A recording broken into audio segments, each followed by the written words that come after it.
মাহফিল হয় সেখানে চুক্তি বেচুক্তি নাই, এই কামাইয়ের মাধ্যম হিসেবে মাহফিলকে নেওয়ার কারণে একটা মাহফিল বাদ গেলে মেজাজ গরম হয়ে যায় আলোচকের, কেন আমাকে আগে বললেন না?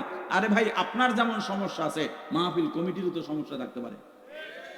আবার অনেক ওয়াইজকে অ্যাডভান্স টাকা দিয়ে আসে ভাড়া বাবদ, আমাদেরকেও দেয়।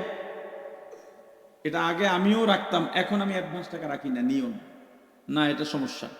কিন্তু মাহফিল যদি কমিটি বাদ দিয়ে দেয় তখন কথা থাকে যে আপনাদের কারণে মাহফিল 1-2 দিন আগে বাদ দিয়ে দিলে এই টাকা আর ফেরত দেবে না। কেন?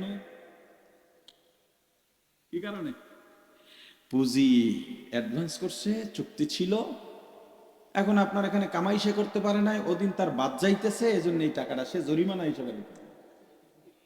কি আমি কি ঠিক বলতেছি না ভুল বলতেছি? নামদের আর ধরি, কথা কয় না।